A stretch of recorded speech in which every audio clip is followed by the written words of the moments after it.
ಧರ್ಮಸ್ಥಳದಲ್ಲಿ ದರ್ಶನ ಮುಗಿಸ್ಕೊಂಡು ನೆಕ್ಸ್ಟ್ ನಾವು ಹೋಗಿದ್ದೆ ಸೌತಡ್ಕ ಮಹಾಗಣಪತಿ ದೇವಸ್ಥಾನಕ್ಕೆ. ಅಲ್ಲೇ ವೆಹಿಕಲ್ಸ್ ಅವೈಲೇಬಲ್ ಇರುತ್ತೆ. ಪರ್ ಪರ್ಸನ್ಗೆ 100 ರುಪೀಸ್ ಹಾಗೆ ಚಾರ್ಜ್ ಮಾಡ್ತಾರೆ. ಅವರೇ ಕರ್ಕೊಂಡೋಗಿ ಅವರೇ ಕರ್ಕೊಂಬರ್ತಾರೆ. ಜಸ್ಟ್ 16 ಕಿಲೋಮೀಟರ್ಸ್ ಅಷ್ಟೇ ಧರ್ಮಸ್ಥಳದಿಂದ ಸೌತಡ್ಕ ಮಹಾಗಣಪತಿ ದೇವಸ್ಥಾನಕ್ಕೆ. ಇನ್ನು 8:30ಗೆ ಸ್ಟಾರ್ಟ್ ಆದರೆ ಟೆಂಪಲ್ ರೀಚ್ ಆಗೋಷ್ಟೊತ್ತಿಗೆ 9 ಆದರೆ ಆಗಿತ್ತು. ಮಾರ್ನಿಂಗೇ ಹೋದ್ರೂ ಫುಲ್ ರಶ್ ಆದರೆ ಇತ್ತು, ಸಂಡೇ ಆಗಿರೋದ್ರಿಂದ. ನೀವು ಇಲ್ಲಿ ನೋಡ್ತಿರ್ಬೋದು ಎಷ್ಟು ವೆಹಿಕಲ್ಸ್ ಇದೆ ಅಂತೇಳಿ. ಇನ್ನು ದೇವಸ್ಥಾನಕ್ಕೆ ರೀಚ್ ಆಗಿ ದರ್ಶನಕ್ಕಾದರೆ ಹೋದ್ವಿ. ರಶ್ ಇದ್ರೂ ಪೀಸ್ಫುಲ್ಲಾಗಿ ದರ್ಶನ ಆದರೆ ಮಾಡ್ಕೊಂಡ್ವಿ.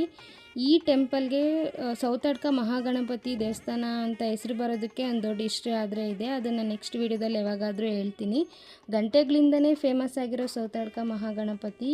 ಇಲ್ಲಿ ಏನಪ್ಪ ವಿಶೇಷತೆ ಅಂತಂದರೆ, ಈ ದೇವಸ್ಥಾನದಲ್ಲಿ ಹರಕೆ ಕಟ್ಕೊಂಡ್ರೆ 48 ಡೇಸಲ್ಲೇ ಈಡೇರುತ್ತೆ ಅಂತ ಹೇಳ್ತಾರೆ. ಅದಕ್ಕೆ ಸಾಕ್ಷಿ ಇಲ್ಲಿರೋ ಗಂಟೆಗಳೇ. ಈ ಗಣಪತಿ ದೇವಸ್ಥಾನಕ್ಕೆ ಯಾವುದೇ ಆದಂಥ ಗುಡಿ ಗೋಪುರ ಏನೂ ಇರೋದಿಲ್ಲ. ನೀವೇನಾದರೂ ಧರ್ಮಸ್ಥಳಕ್ಕೆ ವಿಸಿಟ್ ಆದರೆ ಇಲ್ಲಿಗೆ ತಪ್ಪದೆ ಬಂದು ಇಲ್ಲಿರೋ ದೇವಸ್ಥಾನನ ದರ್ಶನ ಮಾಡ್ಕೊಂಡಾದರೆ ಹೋಗಿ.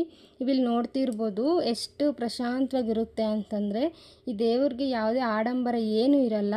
ಈ ಥರ ಫುಲ್ ಓಪನ್ ಪ್ಲೇಸಲ್ಲೇ ನಾನು ದರ್ಶನ ಕೊಡ್ತೀನಿ ಅಂತಾದರೆ ಹೇಳಿರ್ತಾರೆ.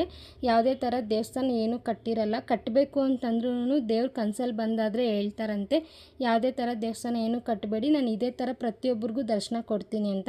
ಅದಕ್ಕೆ ಆಗಿನ ಕಾಲದಿಂದ ಹಂಗೆ ಬಂದಿದೆ. ಇಲ್ಲಿ ನಾವೇನಾದರೂ ಮನಸ್ಸಲ್ಲಿ ಏನಾದರೂ ಒಂದು ಕೋರಿಕೆ ಕೋರ್ಕೊಂಡು ನೆಕ್ಸ್ಟ್ ಬಂದಾಗ ಗಂಟೆ ಕಟ್ಟಿದ್ರೆ ಅದು ನೆರವೇರುತ್ತೆ ಅಂತ ಹೇಳ್ತಾರೆ. ಸೊ ಇಲ್ಲಿ ಪ್ರಸಾದ ಅವಲಕ್ಕಿ ಸಿಗುತ್ತೆ, ಅಲ್ಟಿಮೇಟಾಗಿರುತ್ತೆ. ಅದನ್ನು ಮಾತ್ರ ಮಿಸ್ ಮಾಡಬೇಡಿ. ನೆಕ್ಸ್ಟ್ ವೀಡಿಯೋದಲ್ಲಿ ಸಿಗ್ತೀನಿ. ಅಲ್ಲಿ ತನಕ ಬಾಯ್.